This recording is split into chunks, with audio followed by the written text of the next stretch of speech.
No nos sorprende desde el punto de vista de que venimos actuando en los últimos meses con una férrea acción interna de búsqueda de elementos que no pueden permanecer ni ingresar en los establecimientos penitenciarios. Pero en principio habría alguna situación donde los involucra a estas personas en algún beneficio para algún detenido. En Villa María la causa estaría vinculada al uso de teléfonos celulares.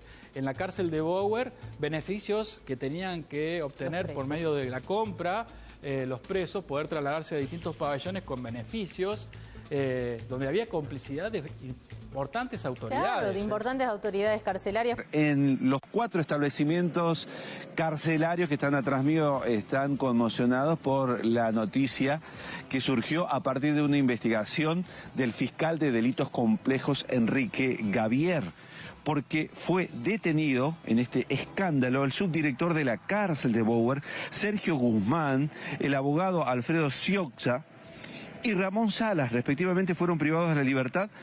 Crece el escándalo en el servicio penitenciario de Córdoba.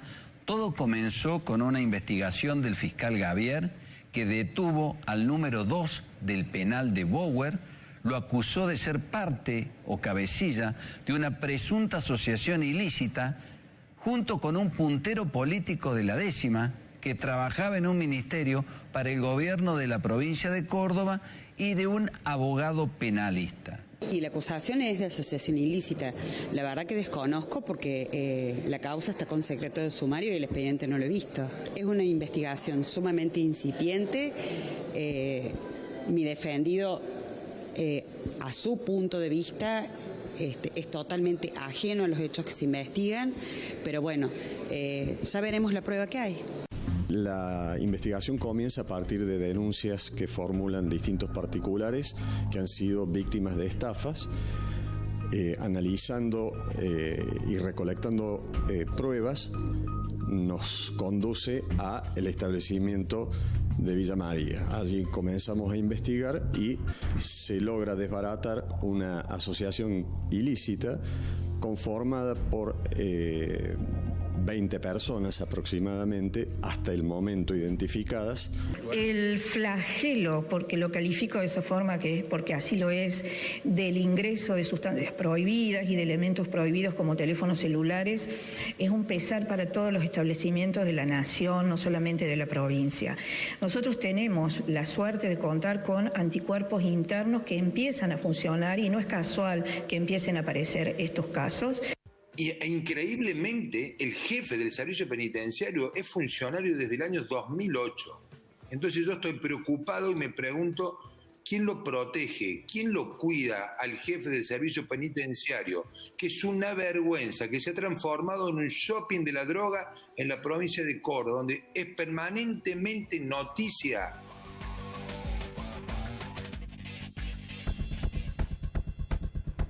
¿Cómo les va? ¿Cómo andan? Buenas noches, bienvenidos. Esto es Redacción Abierta. Un repaso por el tema que vamos a abordar en este primer y largo bloque, que es este escándalo en el sistema penitenciario cordobés. El tema es desgranar un poco, entenderlo, también saber hasta dónde asciende o por qué, por ejemplo, toca a altos directivos de 2 cárceles de la provincia de Córdoba, pero no va más hacia arriba, o sí puede ir más hacia arriba. ¿Qué pasa en las cárceles de Córdoba y por qué se da esto? Veíamos recién en este repaso las detenciones que se dan a principios de septiembre del subdirector de la cárcel de Bower, de un abogado penalista y de un empleado de la provincia, un ex empleado de la provincia, por asociación ilícita, lo que deriva después en más de detenciones de 3 altos directivos de la cárcel de Villa María y más de 20 detenciones posteriores, allanamientos, secuestro de mucho dinero y una trama más que compleja que, como les digo, vamos a tratar de entender hasta dónde llega, o por lo menos tratar de razonarla para saber, bueno, cómo se ve desde diferentes ángulos. Están hoy acá acompañándonos Raúl Sosa, que es expresidiario, Adriana Rebol, militante anticarcelaria, y Rodrigo López Tay, que es abogado penalista. ¿Cómo les va? Buenas noches. Gracias por estar por aquí. Adriana, cuando se supieron estas noticias, cuando se conocieron estas noticias, por un lado, causaron mucha sorpresa, mucho estruendo. ¿Era algo que se sabía? ¿No? ¿Era algo que se conocía? A voz populi, sí se sabe, sin duda, que la mayoría de la droga y de los teléfonos en la cárcel la maneja el servicio penitenciario. De los teléfonos todos, la mayoría, la gran mayoría, y hay toda una cosa ahí para resolver.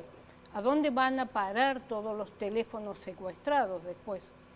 Perdón, Porque la ministra recién en el resumen que veíamos, la ministra de Justicia y Derechos Humanos de la provincia habla de anticuerpos que hay generados adentro del servicio penitenciario para evitar este tipo de cosas. Sí, yo pensaría más que anticuerpos, muchas veces lo que se ve de afuera, que cuando cae algún empleado del servicio penitenciario que va ingresando drogas o teléfonos, es por una interna dentro del servicio penitenciario porque se pelean los territorios.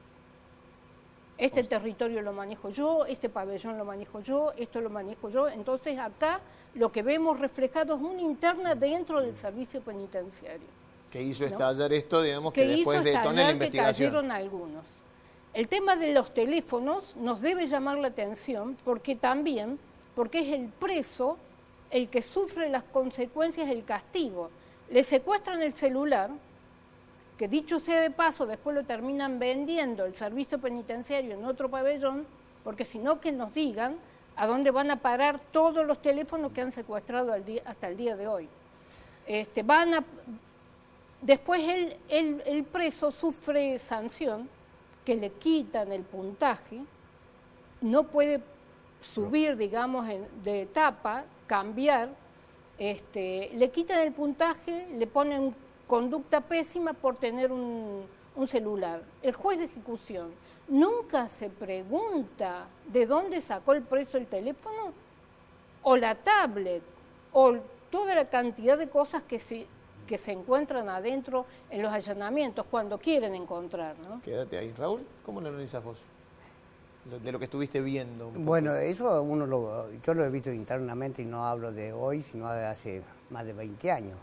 Cuando todavía no era tan popular la cuestión de los celulares. Que no era un hermetismo, pero a viva voces se veía. Es decir, yo he pasado por Encausado, inauguré Bower, San Martín, estuve en el Motín, y todo se veía, era viva voz el tema de qué conseguía vos, cuánto salía. Sobre todo en el penal San Martín eran las fiestas, el alcohol, digamos, todo eso entraba. Y vos decías, ¿cómo? Bueno, si el servicio siempre hay. No digo todos, pero sí, si el jefe no autoriza, no entra nada. Es decir, no es para abajo, es para arriba. Cuando veías estas detenciones y que llegaban hasta cierto punto, y van a cubrir. por ejemplo, los altos mandos... A ver, recién veíamos en el final, por ejemplo, el legislador opositor, Marcelo Cosar, criticando el hecho de que Bouvier, el actual director del servicio penitenciario, esté hace prácticamente 15 años y que no haya sido rozado por nada ninguno de estos escándalos. Y jamás, él está cubierto, él siempre fue cubierto, él siempre se lavó las manos en todo.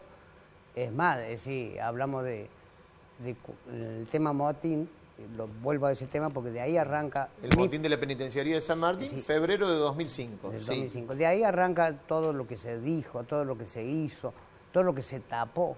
Está plasmado en un libro, que es la realidad, sí. Yo tuve las 24 horas y ahí se le echaba la culpa al que más sucio estaba del servicio penitenciario. De ahí para arriba, olvídate.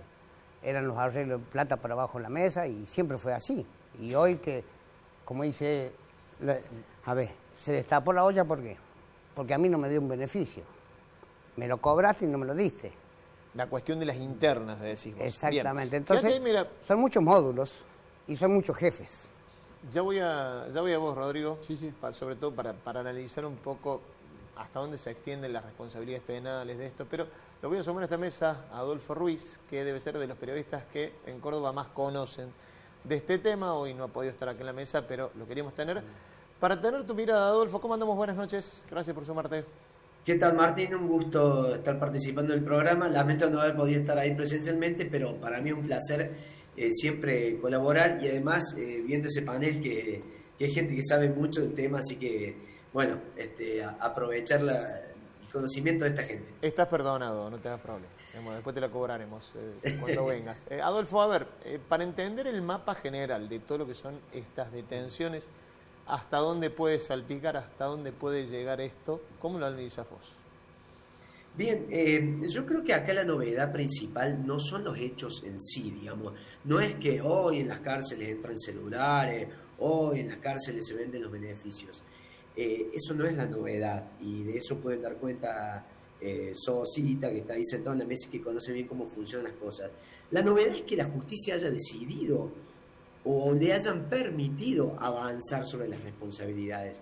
Porque así como Raúl cuenta de que él desde hace muchos años ha estado percibiendo cosas como estas, es algo que lo conoce todo el mundo en la cultura carcelaria y penitenciaria, que son dos cosas distintas aunque van de la mano, y el famoso tarifario que han tenido y que tienen los servicios dentro de la cárcel son conocidos. El tema es que yo realmente, y esto lo he consultado también con penitenciarios viejos, con gente que ya está retirada, o con gente que todavía está en actividad, pero con muchos años, y dicen nunca se había avanzado de esta manera con las responsabilidades de los jerarcas penitenciarios o de los mandos medios penitenciarios que aprovechaban de esa necesidad para convertirla en un negocio. Dice Rodrigo, dice Adolfo, la novedad, quédate Adolfo porque vamos a ir haciendo un ping-pong con todos los invitados, la novedad es que le hayan permitido a la justicia. O sea, digo, estamos hablando a Vox Populi de un montón de temas que son graves, que se saben y, bueno, recién ahora pudo avanzar la justicia. ¿Vos cómo lo ves? Bueno, aprovecho para saludarlo a Adolfo, que es una persona que constantemente está generando un canal de información sobre lo que sucede intramuros y que muchas veces refleja una realidad que gran parte de la sociedad no quiere ver. Lo que sucede en la cárcel es algo que le pasa a los otros, es algo que le pasa a una minoría de la sociedad. Y hay un pensamiento que cunde, ¿no es cierto?, que es un resabio de la dictadura, de que si están ahí por algo será, algo habrán hecho. Y también un pensamiento muy punitivista, muy afincado en cierto sector de la sociedad, en los medios de comunicación, en el Poder Judicial, que entiende que la cárcel es la solución a problemas que tienen origen económico, sociales, culturales, ¿sí? Entonces se usa el derecho penal para todo, especialmente para disciplinar a ciertos sectores de la sociedad. Porque uno tiene que enfocar cuáles son los sectores que habitan los distintos pabellones. ¿Y en qué condiciones? Esto que dice Adolfo es importante porque dice la justicia está poniendo la lupa sobre algo que se sabe hace muchos años que pasaba. Pero esto es la punta del iceberg, porque detrás del tráfico de drogas, del tráfico de celulares, del tráfico de influencias, del tráfico que existe para que un interno pueda acceder a beneficios penitenciarios, como por ejemplo tener capacitación, hacer la fajina, existe todo un sistema que está montado desde hace años y que está blindado desde hace años. Entonces, ¿cuál es la base de esto? Una violación sistemática de derechos humanos. Yo me animo a decirlo con nombre y apellido, firmo lo que digo. En Córdoba, en las cárceles de Córdoba, se violan sistemáticamente los derechos humanos. Y no he escuchado hasta el día de hoy al secretario de Derechos Humanos de la provincia decir una sola palabra sobre esa situación. El Comité Nacional de Prevención contra la Tortura ha elaborado 2 informes luego de visitas a los establecimientos penitenciarios de Córdoba en donde se ha dado cuenta de violaciones aberrantes a derechos humanos de los internos, que en muchos casos, y no hago una diferenciación en términos humanos, sino simplemente en términos procesales, son personas que están alojadas en establecimientos penitenciarios sin condena. De cada 10 personas, yo quiero puntualizar esto, Martín, porque es importante, de cada 10 personas que habitan hoy los establecimientos penitenciarios de Córdoba, 6 son personas a los cuales la Constitución lo considera inocente porque todavía no se demostró en juicio su culpabilidad. Entonces la prisión preventiva opera como una pena anticipada.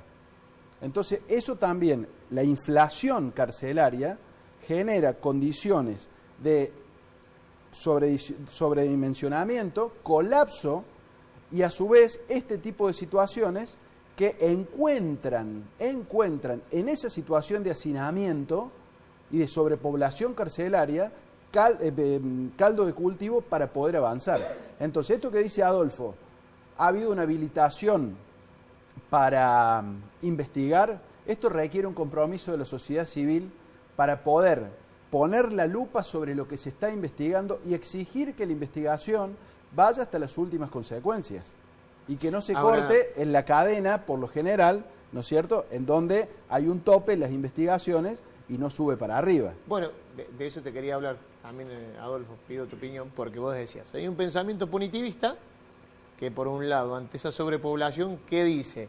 Y la solución sería construir más cárceles, ¿no? ¿Para qué? Por otro lado, por eso digo, muchos de los que nos están mirando dicen, están defendiendo que los presos tengan celulares, están defendiendo que tengan una comunicación.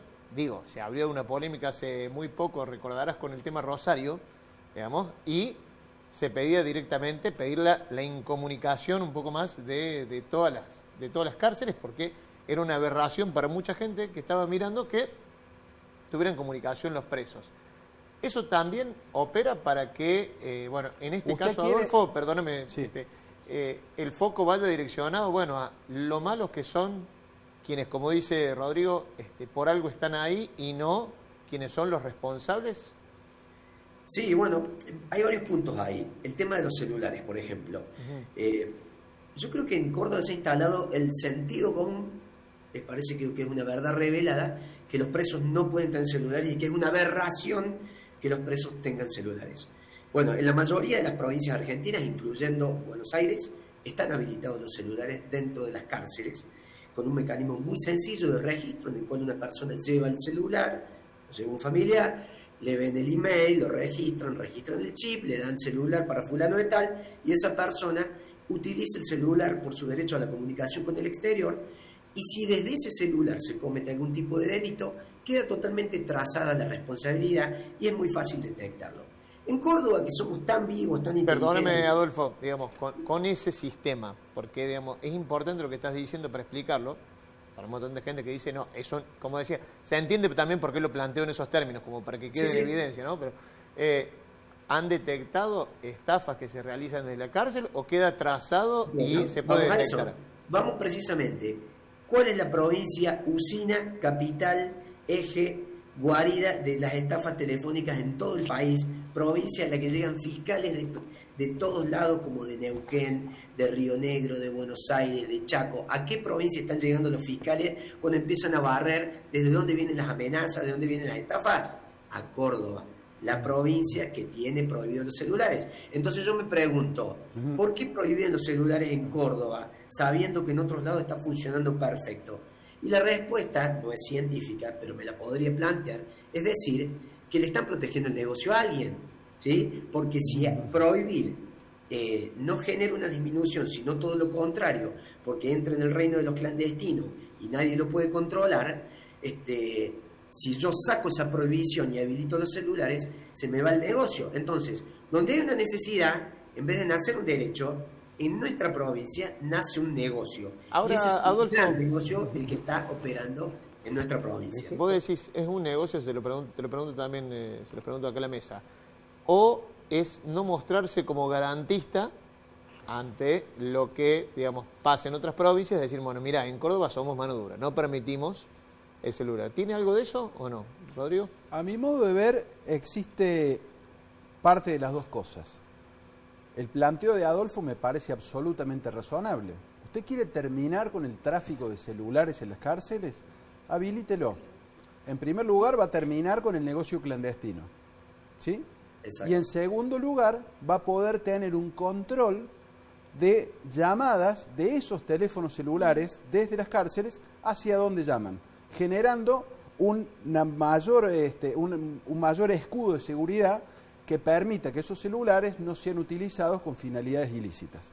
Bueno, esto que parece tan sencillo y de sentido común, como bien dice Adolfo, no se hace. Una de las pocas provincias de la Argentina en las cuales están prohibidos los celulares en las cárceles es en la provincia de Córdoba. Y punto número 2, también hay un discurso maniqueo, punitivista, políticamente correcto, para agradar a un sector de la sociedad que pide mano dura y que en el fondo, ese pedido tiene que ver con el miedo, con el aumento de la inseguridad que sufrimos todos en la provincia de Córdoba y en el país, que se muestran con los establecimientos penitenciarios o con la utilización abusiva de la prisión preventiva o con el encarcelamiento masivo de ciertos sectores de la sociedad por portación de rostro, ¿no es cierto?, como duros y recios frente al aumento del delito. Pero no es así, no es así.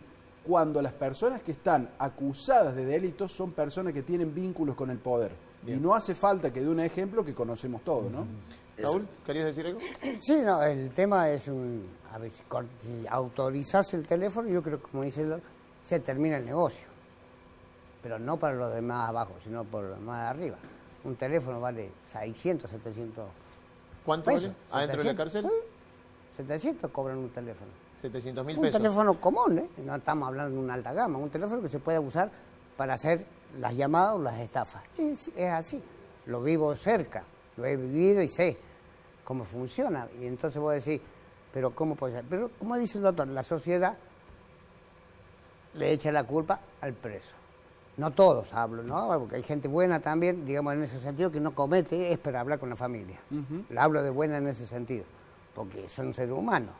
Entonces, no quiero englobar a todos, pero sí hay gente que dentro de la misma cárcel preso, digamos, que hacen una asociación para poder hacer esto. ¿Por qué? Porque hay que pagar el celular ese, hay que pagar el chip. Hay que pagar la carga. Sí, hay que pagar la carga. Lo que a mí me está llamando la atención es por qué cuando se están yendo las autoridades, como el señor gobernador, en teoría tendría que cambiar la cúpula del servicio penitenciario, las autoridades del Ministerio de Justicia. ¿Por qué estamos discutiendo de los teléfonos? ¿Por qué no discutimos la cantidad de muertes que tienen en su haber en estos 15 años que ha estado Bouvier? Hoy, en la cárcel de Córdoba, en Bower, ha muerto una persona producto de las torturas. Hoy, porque en Córdoba, la única provincia de Argentina que todavía hay camas de sujeción, donde estaquean a las personas de pie, de mano, a veces el torso, a veces el cuello. ¿Está denunciado eso por parte de la familia del presidiario? Sí. Perdón, que no sé si estoy... Sí, estás al aire, Adolfo, sí. Perdón, está interviniendo eso que acaba de decir Adriana. Adriana, es correcto, fue una muerte que ocurrió ayer. El interno se llamaba César Moreno, murió en la cama de sujeción cuando después de varias horas de que estuvo ahí, lo desarmaron, como le llaman ellos, lo sueltan, y cuando el tipo se incorpora, cae liquidado. Está interviniendo el Comité Nacional de Prevención contra la Tortura. Hoy he hablado con Diana Conti, que es la presidenta a nivel nacional, y están pidiendo informes a la provincia de Córdoba. Yo estoy seguro que ustedes se están enterando de esta noticia en este momento, y estamos discutiendo, como bien dice Adriana, sobre celulares, cuando sabemos y tenemos documentado que en Córdoba se tortura y que en Córdoba mueren presos a causa de la tortura. Y para referencia a una cuestión de cómo la sociedad interpreta este tipo de cosas. Yo ayer publiqué en la red social, en Twitter, alguna información sobre el avance de la causa contra los penitenciarios. Bueno, tuvo mucha repercusión, la gente le interesó, retweet, me gusta, compartido, fenómeno. Ahora, cuando conté hoy, esta mañana, con nombre y apellido, que había un preso que había muerto fruto de la tortura, no me dio bola a nadie. Entonces eso también nos está marcando algo y me parece muy oportuno que se lo diga. La mayor corrupción es el avasallamiento de los derechos humanos y la tortura. Después de eso discutamos el resto. Pero si no tenemos una cárcel donde se cumplan con la ley, no te estoy hablando de los derechos humanos, que son la ley, pero si no se cumple lo mínimo, que es el derecho a la vida y el derecho a la integridad de las personas, y se las tortura de esa manera, cuando la ley prevé absolutamente todo para evitar ese tipo de movimientos, entonces estamos discutiendo el sexo de los ángeles y no estamos discutiendo lo que realmente es central en este caso. Lo que Adolfo, acaba de decir Adriana es concreto, está certificado y están actuando las autoridades. Una última, porque en todo esto que venimos hablando hay alguien que por lo menos la vio pasar por el costado o no, o tiene alguna responsabilidad o va a tener alguna responsabilidad, o es muy de la provincia no mover un funcionario para no mostrar debilidad, como es el jefe del servicio penitenciario. ¿Lo toca, no lo toca este tema, estos temas? Más allá de este último que decís de hoy, que es gravísimo, porque estás hablando de torturas y cama de sujeción, pero este otro escándalo que fue más mediático, ¿lo toca, no lo toca el jefe del servicio penitenciario? Yo creo que están muy asustados en la Dirección General por una razón. A ellos les llega la denuncia de este caso, de este episodio supuestamente de venta, de tráfico de influencias, y ellos presentan la denuncia ante la justicia y avisan a la justicia de que estaba pasando este episodio. Vamos a suponer que no sabían nada. A partir de ahí la justicia interviene teléfonos y empieza a registrar las conversaciones. Lógicamente, las llamadas que podían entrar a los teléfonos de los directores, de los que estaban avisados, no iban a incriminarse a sí mismos, ya sabiendo que había una investigación. ¿Cuál es el problema en este momento? Está recorriendo por la Dirección General del Servicio Penitenciario una palabra fantasma, que es la palabra intervención. El miedo está ahí, está la posibilidad de que el desmadre dentro del servicio penitenciario sea tanto que al gobierno provincial, o el que asume pronto, no le quede otra que intervenir la institución. Y en ese caso se podría hacer una investigación, ya no sobre este tipo de delitos, sino sobre irregularidades administrativas, corrupción, licitaciones amañadas y un montón de cosas que podrían saltar a la luz.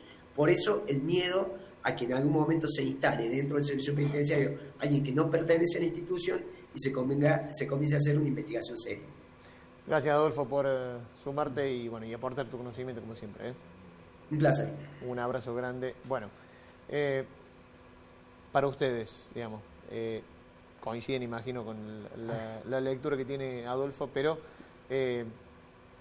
¿habrá, digamos, responsabilidades más arriba que se vean en este momento o a partir de esto que dice Adriana? Yo creo que eso depende de las máximas autoridades, empezando por el señor gobernador, pero también del Poder Judicial. Sin el Poder Judicial que se comprometa a investigar, no va a solucionar nada.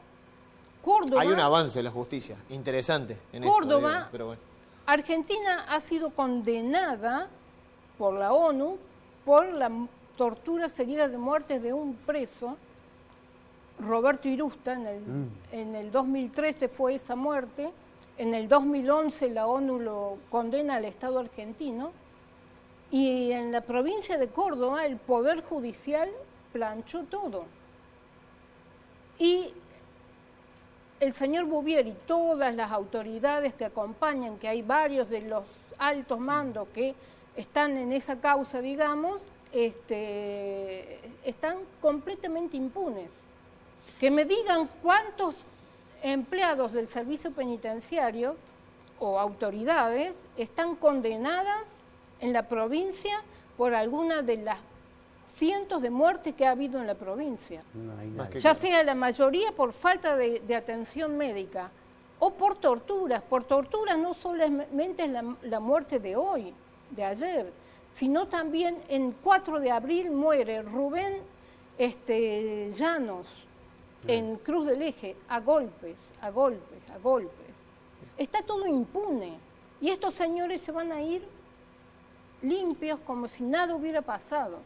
No me queda mucho tiempo, Rodrigo, pero si quieres cerrar con algún concepto. Sí, que el artículo 18 de la Constitución Nacional establece que las cárceles serán sanas y limpias, no para castigo, sino para la seguridad del reo, y que toda medida que implique la mortificación de una persona sometida a proceso hace responsable al juez bajo el cual esté detenido. El artículo 44 de nuestra Constitución Provincial establece taxativamente la responsabilidad política, penal, administrativa de los funcionarios del Poder Judicial y de los funcionarios del Poder Ejecutivo con relación a la situación que existe en las cárceles, pero particularmente con relación a garantizar la vida y la integridad física de una persona que ha sido o bien sometida a proceso y encarcelada bajo prisión preventiva o bien condenada. Una última pregunta técnica, Rodrigo, me estaba acordando, pero a ver, en esto último que se ventiló, que involucra a estos jefes de los servicios penitenciarios, se habla de que se emitían, había una asociación ilícita y que se emitían informes para mejorar la calificación de los presos, y eso les ponía una nota mejor para obtener o beneficios o condena, o beneficios en las condenas o no, se revisan las condenas, son causas juzgadas, eso, digamos, involucra esa parte. ¿Se entiende la pregunta, Rodrigo? Digamos, ¿podés aclarármela? Sí, entiendo la pregunta, es muy complejo porque si bien la ley 24660, que es la ley de ejecución penitenciaria, establece en el artículo 140 la posibilidad que una persona, si bien con prisión preventiva o condenada, pueda acceder a beneficios de la reducción de la pena por haber hecho cursos de capacitación, lo cierto es que en la realidad los internos, y quizás Raúl me va a ayudar con su opinión, o Adriana, vos lo conocerás este tema también, es que no le es sencillo conseguir cursos de capacitación o de oficio para poder reducir el monto de la pena. Y de esa manera tener más herramientas para poder reinsertarse socialmente. Porque acá no nos olvidemos que la finalidad de la pena, del tratamiento penitenciario, es reinsertar a esa persona que ha cometido un delito para que vuelva a vivir en sociedad respetando las reglas. No Ahora, está claro que ese es el camino que prevé la ley, que la previene la Constitución, ley, los tratados internacionales de derechos claro humanos. que había otra cuestión por izquierda, por decirlo de alguna manera, que era complicidad entre jefes, gente del servicio penitenciario o abogados, y que le daban beneficios a esa gente que por ahí los Eso merecía o no lo sabemos. No lo sabemos Bien. porque la investigación está en un estado incipiente. Bien. Digo, me parece que por ahí no hay que precipitarse a establecer posiciones en las cuales todavía la justicia no ha determinado y deslindado responsabilidades. Lo que sí digo es lo siguiente, que los propios internos pueden dar fe de las dificultades que tienen para poder acceder a cursos de capacitación. Hay otro tema que no es menor. Acá se hablaba de las medidas de sujeción. Las medidas de sujeción están prohibidas como herramienta de castigo. Están prohibidas por el artículo 74 de la Ley de Ejecución. Sin embargo, son de utilización habitual. La utilización por parte de los penitenciarios, ¿no es cierto?, de drogas, ¿no es cierto?, a través de un jeringazo de personas que eventualmente pueden haber generado algún tipo de conflicto, cuando no están habilitados para ello porque no son ni enfermeros ni médicos. Y otro tema, Martín, la utilización abusiva del régimen de máxima seguridad. Es terrible. Eso es terrible. Eso, Martín, eso es Guantánamo. Bien. 23 horas por día una persona encerrada en un 2x2 sin ver la luz. Vuelve loco. Podés quedarte cualquiera. ahí porque vamos a ir a una pausa y ya seguimos hablando de este tema porque la verdad que da para largo y tendido. Estamos hablando sobre el escándalo en las cárceles de Córdoba que disparó, o por lo menos que hizo observar esta detención de altos jefes, pero que va mucho más allá. Hacemos una pausa en Redacción Abierta y ya venimos. Ya seguimos.